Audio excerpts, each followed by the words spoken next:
여러 계시를 받은 것이 지극히 크므로 너무 자만하지 않게 하시려고 내 육체의 가시 곧 사탄의 사자를 주셨으니 이는 나를 쳐서 너무 자만하지 않게 하려 하심이라. 이것이 내게서 떠나가게 하기 위하여 내가 3번 주께 간구하였더니 나에게 이르시기를 내 은혜가 내게 족하도다. 이는 내 능력이 약한 데서 온전하여 짐이라 하신지라. 그러므로 도리어 크게 기뻐함으로 나의 여러 약한 것들에 대하여 자랑하리니 이는 그리스도의 능력이 내게 머물게 하려 함이라. 그러므로 내가 그리스도를 위하여 약한 것들과 능욕과 궁핍과 박해와 공고를 기뻐하노니 이는 내가 약한 그때에 강함이라. 오늘도 은혜의 자리에 나오신 여러분들 사랑하고 축복합니다. 주님이 여러분들을 불러주셨고요. 오늘 말씀으로 여러분을 만나주시고 우리의 심령을 깊이 만져주시기를 축복합니다. 저에게는 5살짜리 아들이 하나 있습니다. 그런데 만약 제대로 태어났으면 지금쯤 돌이 되었을 둘째 아이를 저희 아내가 1년 반 전쯤에 임신을 했었습니다. 그런데 첫 아이도 결혼한 지 7년 만에 얻은 아들이라 그 둘째 아이가 생겼다고 생각했을 때 저희 부부는 참 기쁘고 감사했었죠. 그런데 아이를 임신하고 한 5개월에서 6개월 정도 넘어가는 어느 날 갑자기 아내가 몸에 열이 오르고 하혈을 하기 시작하는 겁니다. 너무 놀라서 병원에 데리고 갔는데 처음에는 증상의 원인을 잘 모르겠다고 그러더라고요. 그래서 며칠 지나서 의사가 저를 조용히 부르는 겁니다. 아무래도 뱃속에 있는 아이를 포기하셔야 될 거라고. 그래서 이유가 뭡니까? 왜 그렇습니까? 지난주만 해도 멀쩡했던 아이가 왜 갑자기 그렇습니까? 근데 의사가 하는 말이 당신 아내의 양수에 세균이 감염되었기 때문에 이제 조금만 더 시간이 지나면 당신의 아내도 위험해질 거라고, 그런 이야기를 정말 청천벽력 같은 말을 들었습니다. 차라리 아내가 너무 고통스러워하니까 수술을 해주십시오. 수술도 안 된대요. 그냥 아이가 분만하듯이 나오는 방법밖에는 없겠습니다. 그날 밤 굉장히 집사람 아내가 힘들어하고 있었는데 태중에 있는 아이도 엄마가 힘들어하는 것을 알았는지 분당 서울대학병원으로 옮겼는데 그날 밤에 아이가 분만하듯이 나왔습니다. 숨을 쉴 수 있는 기능이 안 되니까 금방 아이는 죽었습니다. 유산이 된 거죠. 지금도 참 제 마음이 안타까웠던 것은 그날이 제 아내의 생일이었습니다. 그 5개월, 6개월 자기 뱃속에 아이를 간직하고 있다가 자기 생일날 하나님 앞에 아이를 보내드리려고 하는 아내의 마음도 참 쉽지 않았었을 것 같아요. 그런데 그 다음날 의사가 저를 부르더니 상자를 하나 주는 겁니다. 그래서 물었어요. 이게 뭡니까? 그랬더니 의사 하는 말이 간밤에 죽은 당신의 아들입니다. 둘째 아이도 아들이었나 봐요. 어떻게 하면 됩니까? 이 아이를 위해 아버지가 장례를 치러 주십시오. 아무리 목사지만 정말 맨정신으로는 못 받겠더라고요.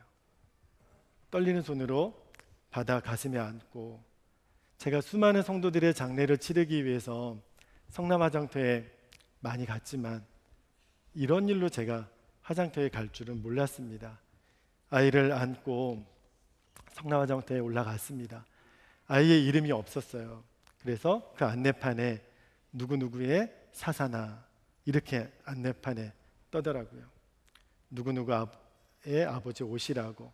안내 방송을 듣고 화로 앞에 너무 작으니까 그 아이를 품에 안고 화로 앞에서 이제 마지막 밀어넣는 그 순간에 그때처럼 제 인생에 내가 이렇게 연약하고 정말 힘들어하고 있는 아내를 위해서도 이름 한번 져주지 못한 이 아이의 마지막을 보내려고 하니까 그렇게 내가 비참하고 무능하고 내가 이렇게 연약한 존재구나 펑펑 울었던 것 같아요. 제 인생에 그때만큼 많이 울었던 적이 없었던 것 같습니다. 그리고 화장이 끝날 때까지 기다리고 있는데 주님이 저한테 그렇게 물으시는 것 같아요. 마목사야, 힘드냐? 아, 그럼요, 주님. 저 너무 힘들어요. 하나님, 이게 뭐예요? 이렇게 데려가실 거면 차라리 주시지 마시지. 하나님, 이게 도대체 뭡니까? 그렇게 막 하나님께 울면서 대들고 항의를 했습니다. 근데 그때 주님이 저에게 이렇게 말씀하시는 것 같아요. 마목사야, 나도 너의 아픔을 안다. 나도 2000년 전에 나도 아들을 잃고 가슴 아파한 적이 있었다. 나는 내 아들을 내 손으로 직접 죽였다. 너를 위해서. 그렇게 주님이 제게 말씀을 주시더라고요. 정말 숨이 멎는 줄 알았습니다. 그때 아, 그렇구나. 예수님이 십자가에서 죽으셨을 때 하나님 아버지도 이런 마음이셨겠구나. 그런 생각이 들더라고요. 이제까지 머리로만 알았지 내 가슴으로 느끼지 못했던 아들을 내어주신 하나님의 사랑을 1000분의 1, 10,000분의 1이라도 깨달을 수 있었던 시간이었던 것 같아요. 아이의 화장이 끝나고 뼈가루를 받아서 내려오려고 하는데 주님이 한 번 더 저에게 약속을 요구하시는 겁니다. 마목사, 너 여기 내려가기 전에 한 가지만 더 약속하자. 뭐예요, 주님? 너 이 일로 인해서 다시는 사람들 앞에서 울지도 말고 절대 약한 모습 보이지 않을 것에 대해서 나랑 약속해라. 너무너무 힘들었지만 막 입이 막 떨리더라고요. 그때 주님이 이런 도전을 주세요. 너에게 일어난 이 일이 지금은 왜 일어나는지 모르겠지만 시간이 지나면 반드시 이 일이 왜 일어나는지 너가 알 날이 올 거다. 너가 오늘 경험한 이 약함이 절대 약함으로만 끝나지 않게 될 것이다. 제가 아멘하고 화장터를 내려왔습니다. 참 감사한 것은 그때 드렸던 주님과의 약속을 지금까지 잘 지키고 있고요. 그 일로 아직 한 번도 안 울어봤어요. 그리고 공교롭게도 그 일이 있고 난 다음에 제가 3번의 장례를 연속으로 섬겼는데 공교롭게도 부모보다 자녀가 먼저 돌아가신 그런 가족들의 장례를 3번 연이어서 섬기는 일이 있었습니다. 그때 하나님이 너의 그 간증을 이야기를 하라. 그런 마음을 주셔서 저에게 있었던 이야기를 나누고 그때 하나님이 유가족들의 마음을 위로하시고 유가족 중에 예수 믿지 않는 많은 분들이 그 예배를 통해서 예수님을 믿게 되고 교회에 다니게 되었노라고 하는 간증을 제가 전해 들었습니다. 사랑하는 성도 여러분, 저에게 있어서는 참 부끄러운 간증이지만 오늘 이 간증을 여러분께 나누는 이유는 제 인생에서 가장 가난하고 마음이 연약해서 아무것도 할 수 없었던 그날 주님은 그것을 약함으로만 남게 하지 않으셨던 것을 여러분과 좀 나누고 싶어서 이야기를 드렸습니다. 그때는 그 일이 너무 힘들었지만 그 일로 인해서 아들을 내어주신 하나님 아버지의 아픔을 알게 됐고요. 또 저와 같은 이런 일을 경험한 요즘은 자연유산되는 일이 종종 있잖아요. 그런 아픔을 경험한 사람들의 마음을 제가 공감할 수 있게 되었고 천국 소망에 대한 눈을 다시 한번 뜨게 되었고 저에게는 약함이 약함으로 끝나지 않고 진짜 강함이 무엇인지를 알게 되는 소중한 체험이었습니다. 사랑하는 성도 여러분, 여러분도 인생을 살면서 내 자신이 참 약하구나, 내가 약한 존재구나, 그런 느낌을 다 가지고 계실 겁니다. 사람은 누구나 다 남이 가지지 못한 나만이 가지는 약함이 있지요. 어떤 분들은 외모나 건강에 대해서 약함을 가지고 있는 분들도 있을 거예요. 저도 신체에 대한 컴플렉스가 굉장히 많은 사람이거든요. 머리는 없지. 제가 웃을 줄 알았어요. 목은 두껍지. 제가 와이셔츠가 잘 안 맞아요. 배는 새까맣지. 다리는 오다리지. 발에 무좀 있지. 머리끝부터 발끝까지 다 컴플렉스 투성이에요. 또 말할 때 입은 삐뚤어지지. 그런 연약함이 제 안에도 있었어요. 지금은 다 해결됐습니다. 아마 여러분 중에는 또 가족이나 사람과의 관계에서 오는 연약함을 가지고 계신 분들도 있으실 거예요. 그리고 내 안에 습관적인 끊어버리지 못하는 죄의 문제 때문에 아마 그런 고통을 겪고 있는 분들도 계실 거고요. 정말 끊어버리고 싶은 내 기질, 성격, 나도 모르게 드러나는 내 마음들, 그리고 예전에 겪었던 어떤 상처나 그런 쓴뿌리들이 지금도 여러분에게 연약함으로 남아있을지 모르겠습니다. 우리는 다 자신의 연약함이 뭔지는 알아요. 그러나 그것을 사람들에게 드러내거나 말하기는 어려워합니다. 왜 그럴까? 아마도 그럴 것 같아요. 내 연약함 때문에 사람들이 나를 싫어할까 봐, 사람들이 나를 거절할까 봐. 심지어는 오늘 말씀에 하나님께서도 너희의 약할 그때가 강함이라고 말씀하시는데도 우리는 마음속에 내가 이런 연약함을 가지고 있으니까 하나님도 나를 싫어하실 거야, 하나님도 나를 거절하실 거야, 이런 두려움이 우리 안에 있습니다. 가끔씩 성도님들을 만나서 이야기를 하다 보면 종종 하시는 말씀이 옛날 잘 나가던 때에 예수님을 믿었더라면 교회를 위해서도 주님을 위해서도 더 많은 일을 할 수 있을 것 같은데, 그런데 지금은요? 그런데 지금은 나이도 늙고 돈도 없고 건강도 잃고, 그래서 지금은 사람들이 나를 알아주지도 않을 거고 이런 나를 주님이 어떻게 쓰시겠냐고 그렇게 가슴 아파하는 성도들을 참 많이 보았습니다. 그러나 성도 여러분, 한번 생각해 보세요. 내가 알고 있는 거, 내가 건강한 거, 내가 힘이 강한 것, 이런 것들이 하나님께, 전능하신 하나님께 얼마나 큰 보탬이 되겠습니까? 우리가 얼마큼 알아야, 우리가 어느 정도의 건강이 필요해야, 어느 정도의 힘이 있어야 하나님의 역사를 이루는 거죠. 여러분이 물 한 컵을 담아서 태평양 바다에 붓는다고 해서 태평양 바다에 물의 부피가 얼마나 늘어나는 거죠? 오히려 말입니다. 우리는 스스로 강하다고 생각했을 때 하나님이 더 쓰시기 어려운 존재라는 거 아세요?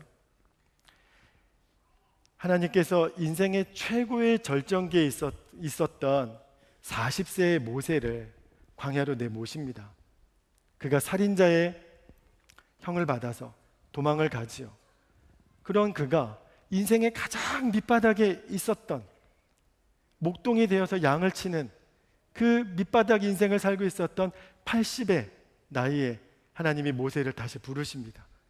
그리고 내 백성, 저 애굽에 있는 내 이스라엘 백성들을 출애굽시켜라, 그렇게 명령을 하시잖아요. 왜 그러셨지요?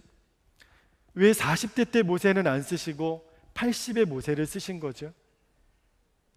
40대 때 모세는 자신이 너무 강하다고 생각했어요. 하나님의 도움이 필요 없었습니다. 여러분이 하나님의 입장이라고 생각해 보세요. 나의 도움이 필요 없는 그 사람을 내가 왜 씁니까? 사실은 하나님이 안 쓰시는 게 아니라 하나님이 못 쓰시는 거예요. 왜? 너무 강하니까.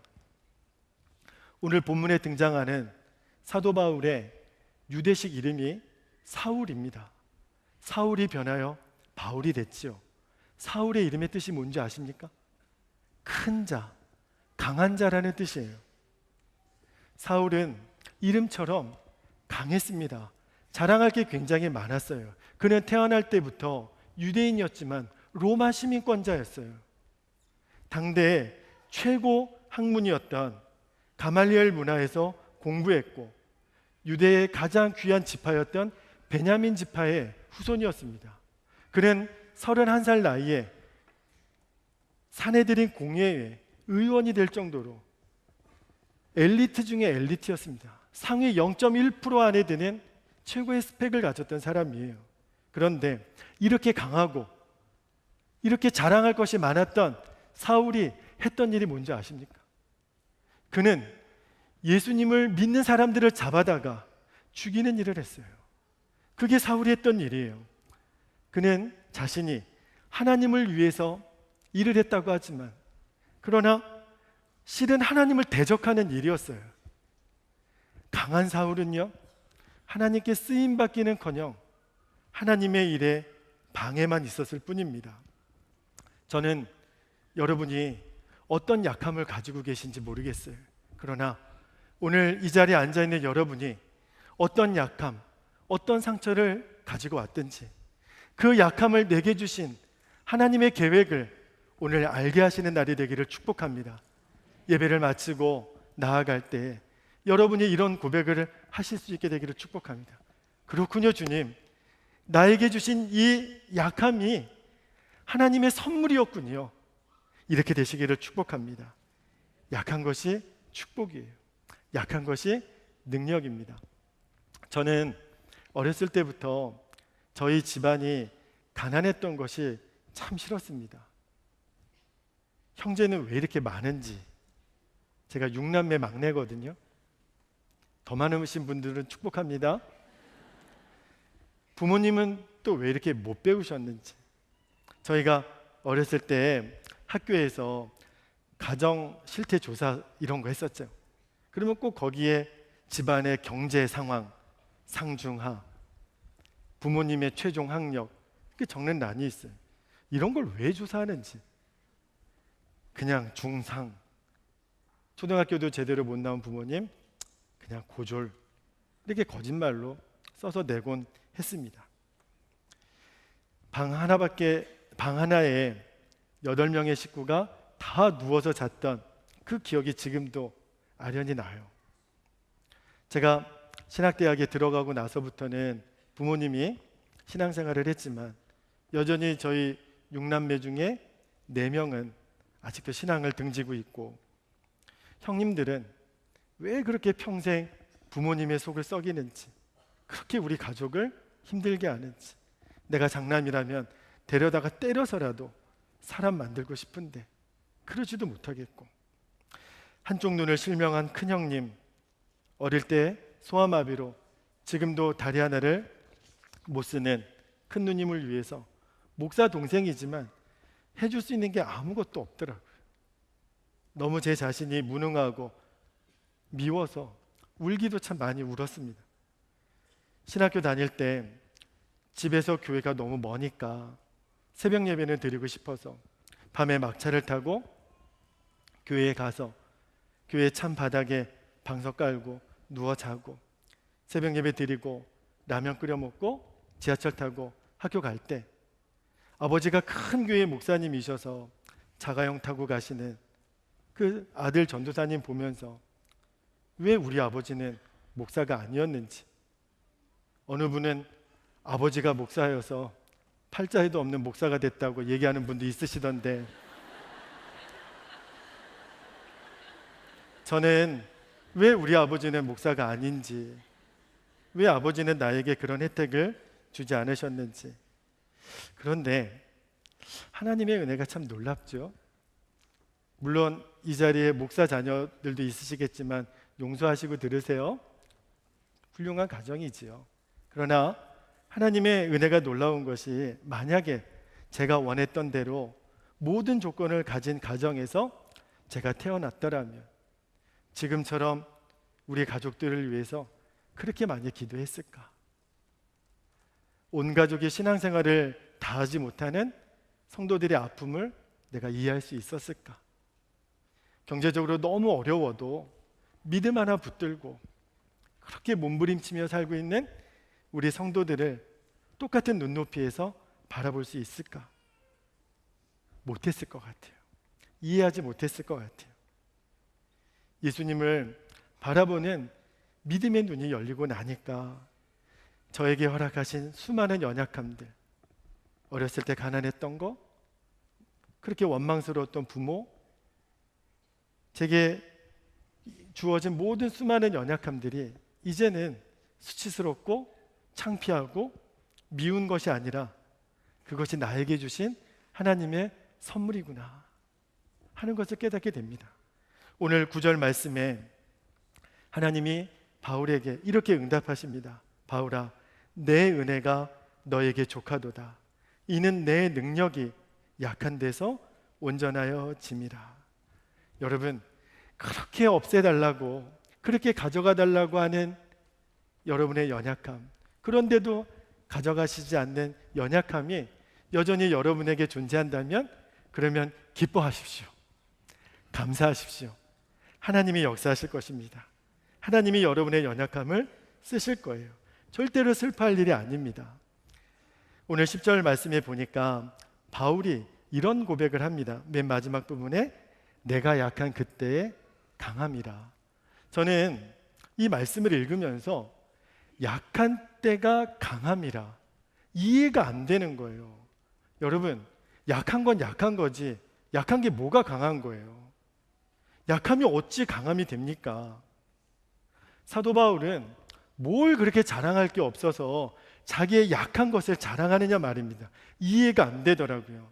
도대체 사도 바울의 마음에는 뭐가 있길래 그는 자신의 약함이 그렇게 기쁨이고 자랑거리였을까?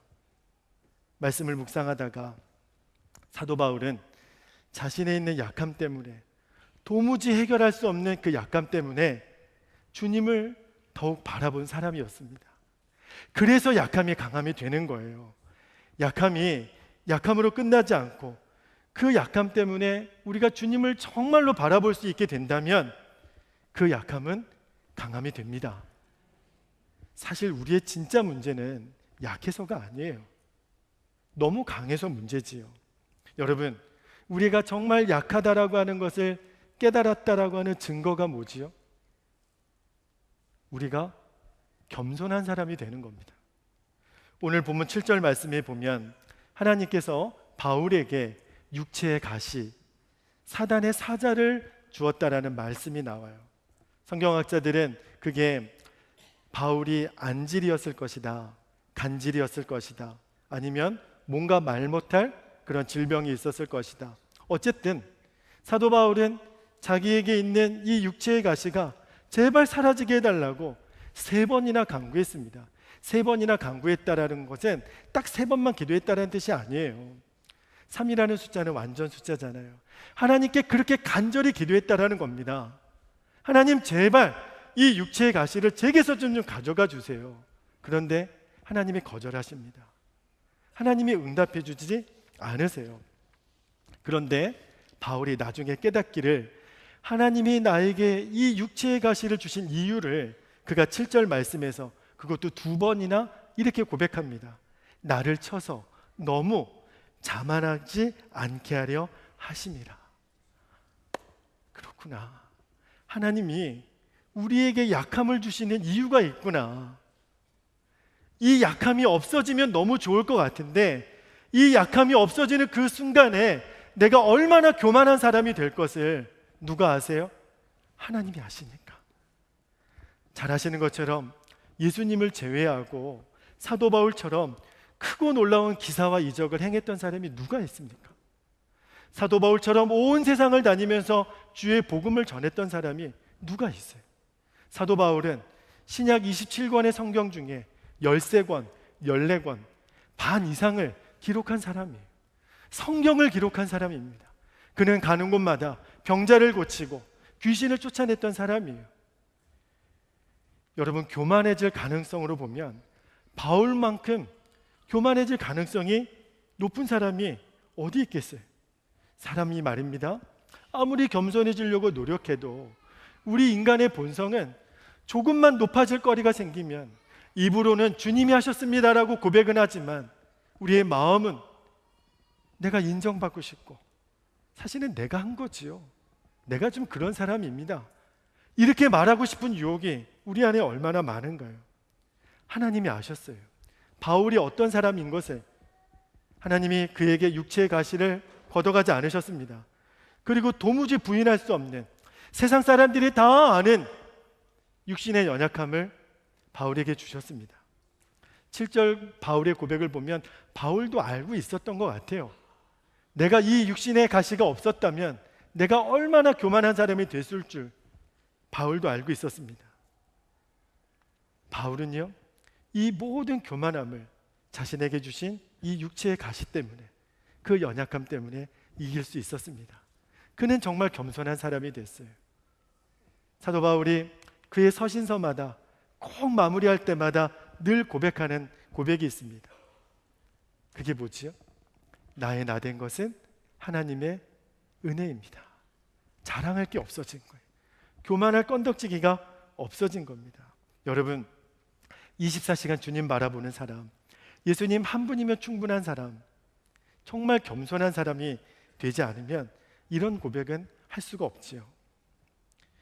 우리에게 있는 이 약함 때문에, 그래서 하나님만 의지하는 겸손한 자가 될 수 있다면, 저는 우리에게 허락하신 이 약함은 주님이 주신 선물이라고 믿습니다. 우리 야고보서 4장 6절 말씀을 함께 좀 읽었으면 좋겠습니다. 시작. 그러나 더욱 큰 은혜를 주시나니 그러므로 일렀으되 하나님이 교만한 자를 물리치시고 겸손한 자에게 은혜를 주신다 하였느니라. 자, 여러분 이제 겸손한 자가 되었나요? 아멘이에요? 그러면 약한 자입니다. 내가 약한 자인 것을 깨달은 사람이에요. 그러면 여러분에게 아무리 큰 약함이 있더라도 걱정하실 필요가 없습니다. 왜냐하면 그런 사람은 주님이 쓰실 자이기 때문에. 그러나 반대로 강한 사람은 어떻죠? 자기가 한 일을 막 자랑해요. 사실은 내가 한 겁니다. 그리고 자기가 한 것에 대해서 늘 요구해요. 그 요구가 응답되어지 못하면 늘 불평합니다. 늘 자기 주장하고 비난하고 싶어하고 말 많이 하고 싶어하고. 사실은 진짜 문제는 우리가 너무 강해서 문제예요. 우리가 약해서 문제가 될 것은 한 번도 없습니다. 우리가 정말 하나님의 사랑만 의지하고 주님만 바라보게 되었다면 우리는 하나님이 쓰시는 약한 자들이지요. 약함이 축복인 또 하나의 중요한 이유는요, 하나님이 약한 자를 특별히 사랑하셨기 때문입니다. 우리 감리교를 창시하신 우리 요한 웨슬레 목사님도 저처럼 형제가 되게 많았어요. 몇 남매인 줄 아세요? 요한 웨슬레 목사님은 19남매였습니다. 그 중에 요한 웨슬레 목사님이 15번째였어요. 요한 웨슬레 목사님 어머니가 되시는 수잔나 웨슬리 사모님에게 어떤 사람이 와서 물었답니다. 사모님, 19명의 자녀를 두셨는데 그 중에 어떤 자녀가 제일 사랑스럽나요? 그렇게 물었대요. 그때 수잔나 웨슬레 사모님이 이렇게 얘기합니다. 네, 몸이 아픈 자녀가 있으면 그 자녀가 건강해질 때까지 그 자녀를 제일 사랑하고, 집을 나간 자녀가 있으면 그 자녀가 돌아올 때까지 그 자녀를 제일 사랑하고, 문제가 있는 자녀가 있으면 그 문제가 해결될 때까지 저는 그 자녀를 제일 사랑할 것입니다. 자녀를 둔 부모님들 그 마음이 이해가 되세요? 더 연약하고 더 부족하고 더 약한 자녀에게 마음이 가잖아요. 저는 그 마음이 하나님의 마음이라고 싶습니다. 성경을 보면 유독 하나님께서는 가난한 자, 병든 자, 외로운 자, 낮은 자, 약한 자를 특별히 사랑하셨다는 말씀이 굉장히 많이 나와요. 왜 그러셨을까? 여러분, 단순히 직업이 천하다고 해서, 가난하다고 해서, 병들었다고 해서 하나님이 무조건 사랑하신가요? 그렇지 않죠. 그들은 비록 가난했고 병이 들었고 힘든 위치에 있었지만 그들의 마음은 오직 주님만 바라보고 의지하는 사람들이었기 때문에 하나님이 그들을 사랑하신 겁니다. 예수님께서 서기관과 바리새인들보다 세리와 창녀가 더 하나님 나라에 가깝다고 말씀하셨어요. 왜 그랬을까요? 세리와 창녀가 여러분 보기에도 직업이 좋은 직업입니까? 아니죠. 예수님이 보신 것은 그들의 마음이었습니다. 서기관과 바리새인들은 마음이 가난하지 않았어요. 그들은 의로워도 너무 의롭다고 생각했기 때문에 그들의 마음에는 하나님의 은혜가 스며들 공간이 없었습니다. 그러나 세리와 창녀들과 가난한 자들은 마음이 가난했어요. 그래서 그들은 하나님의 은혜와 하나님의 사랑과 하나님의 인도하심을 사모했습니다. 약한 것은 아무런 문제가 되지 않습니다. 여러분이 지금 어떠한 약함을 가지고 오셨더라도 그것은 아무런 문제가 되지 않습니다. 문제가 된다면 약한데도 여전히 믿음이 없고, 약한데도 여전히 고집만 세고, 약한데도 여전히 순종이 안 되고, 약한데도 여전히 주님만 바라보지 못하는 그 마음이 문제지, 약한 것은 절대로 문제가 되지 않습니다. 하나님이 도와주고 싶어도, 하나님이 역사하고 싶어도 도와주지 못하는 사람들이 있다니까요. 영성일기를 쓰면서 하나님이 저에게 주신 정말 놀라운 유익함은 영성일기를 쓸 때마다 제 마음이 가난해지는 겁니다. 내가 오늘 주님을 얼마나 바라봤는지, 내가 오늘 얼마나 주님 말씀 안에 있었는지, 내가 오늘 무슨 말을 하고 내 시선과 내 발걸음은 어디에 있었는지 영성일기를 통해 돌아보지 않았다면 제 마음에는 하나님의 은혜가 머물 공간이 없었습니다. 모르긴 해도 제가 영성일기를 쓰지 않았다면 저는 하루를 살아도 내가 얼마나 이기적인 존재인지, 하나님의 인정이 아니라 사람의 인정에 얼마나 목마른 사람인지, 틈만 있으면 죄 짓고 싶어하고 내가 죄를 얼마나 사랑한 사람이었는지를 몰랐을 겁니다.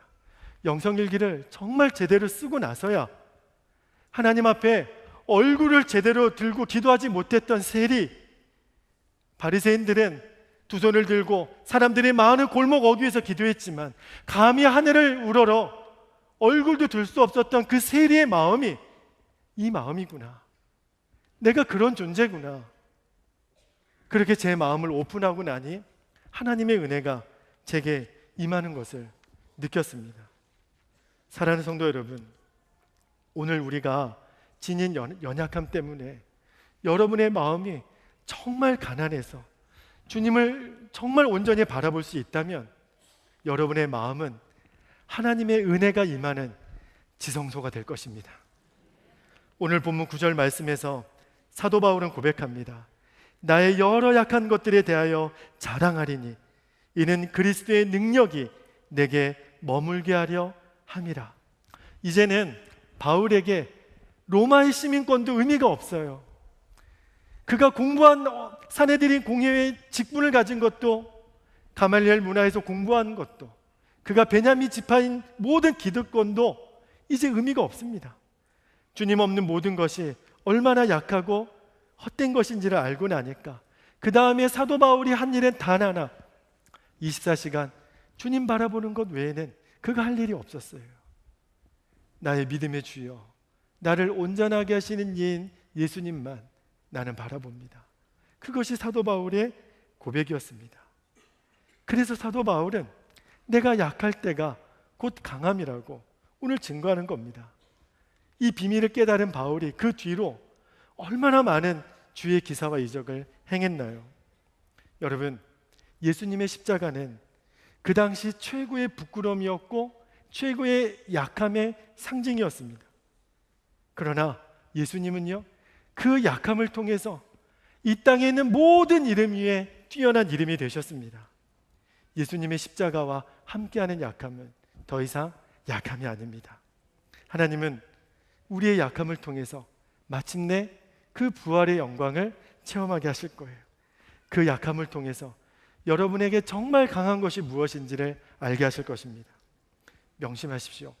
세상 사람들의 약함과 우리의 약함이 뭐가 다르죠? 세상 사람들은 그들이 갖고 있는 연약함 때문에 끊임없이 불평하고 원망하고 누구 때문에 그랬다, 저 사람만 없으면 내가 이러지 않았을 텐데 좌절하고 슬퍼하고 있지만 그리스도 예수 안에 있는 저와 여러분 안에 있는 이 연약함은 오히려 기뻐하고 감사하고, 주님, 이 이 연약함 때문에 나는 주님을 더 바라봅니다. 바울처럼 고백할 수 있는 여러분이 되시기를 축복합니다. 이 시간에 함께 우리 기도합시다.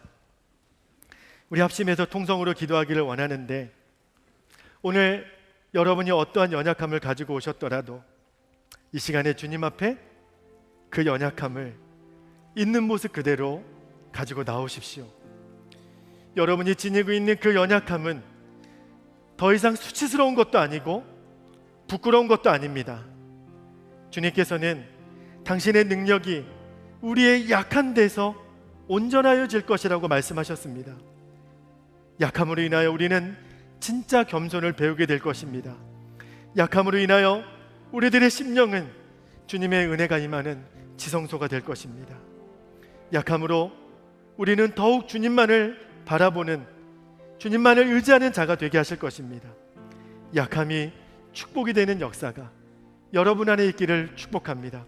이 시간에 오늘 사도 바울의 고백이 주여 나의 고백이 되게 하시옵소서. 우리 주여 한번 크게 부르시고 통성으로 기도하겠습니다. 주여, 하나님 감사합니다. 하나님 감사합니다. 오늘 이 약함이 강함이 되는 역사, 사도 바울의 고백이 오늘 우리의 고백이 되게 하실 줄로 믿습니다. 주님, 우리가 믿음의 눈을 열어 바라보니 나에게 허락하신 이 약함이 저주가 아니라, 수치스러운 것이 아니라 하나님의 계획이고 하나님의 선물이었음을 하나님, 우리가 믿음의 눈을 열어 깨달았습니다. 사랑하는 하나님, 우리가 이 일을 통해서 주를 바라보게 되기를 원합니다. 나의 믿음의 주여, 나를 온전하게 하신 이인 예수님을 더욱 바라보게 되기를 원합니다. 하나님, 우리는 침륜에 빠져 뒤로 후퇴할 자들이 아닙니다. 저녁에는 울음이 기숙할지라도 아침에는 정녕 기쁨으로 다 늙어두게 하실 주님의 놀라운 계획을 우리들이 믿음의 눈으로 바라보게 되기를 원합니다. 이 자리에 우리가 어떤 연약함을 가지고 왔든지 주님, 이 약함은 나에게 강함이 되게 하실 것입니다. 이 약함으로 인하여 우리를 더욱 주님을 바라보게 하실 것입니다. 이 약함은 하나님의 계획이었고 하나님의 선물이었고 나를 향한 하나님의 축복이었습니다. 약함은 나에게 능력입니다. 약함은 나에게 허락하신 하나님의 축복입니다. 하나님의 선물입니다. 주여, 우리에게 이 믿음의 눈을 열어주시니 감사합니다. 하나님, 우리가 계속해서 주님의 가실 일들을 기억하고 주님만을 바라보며 나아가는 하나님의 백성들이 되게 하여 주시옵소서. 오늘 사도 바울의 고백이 나의 고백이 되었음을 선언합니다. 내가 약할 그때에 강함이라, 내가 약할 그때에 강함이라. 주님 감사합니다. 오 주님 감사합니다. 주님 감사합니다. 할렐루야. 놀라우신 주의 은혜를 찬양하고 경배합니다. 오늘 이 시간에 우리가 주 앞에 어떠한 연약함을 가지고 나왔든지 주님은 우리를 외면하지 않으시고 그 약한 모습 그대로 받아주시는 사랑의 하나님이신 것을 믿습니다. 그리고 이 약함이 강함이 되게 하시는 역사로 우리를 인도하실 줄 믿습니다. 믿음의 주여, 우리를 온전하게 하시는 이인 예수님을 더욱 바라볼 수 있도록 우리의 믿음의 눈을 열어주시옵소서. 약함 때 그때가 강함이라고 고백했던 사도 바울의 고백이 이제 나의 고백이 되게 하여 주시옵소서. 오늘 하나님 앞에 정성을 다하여 예물을 드리는 사랑하는 성도들이 있습니다. 저들의 삶을 드리고 저들의 눈물을 드리고 저들의 약함을 드렸습니다. 그러나 하나님은 드린 이 예물 위에 하늘의 복을 더하실 줄 믿습니다. 드릴 수 있는 힘을 계속해서 주실 줄 믿습니다. 사랑하는 모든 성도들의 가정에 임마누엘의 복이 충만하게 임하게 하여 주시옵소서. 오늘 말씀을 들고 이제 세상을 정복하러 나아가는 하나님의 백성들 가운데 주님이 온전히 동행하여 주시옵소서. 간절히 축복하며 예수님의 귀하신 이름으로 기도하옵나이다. 아멘.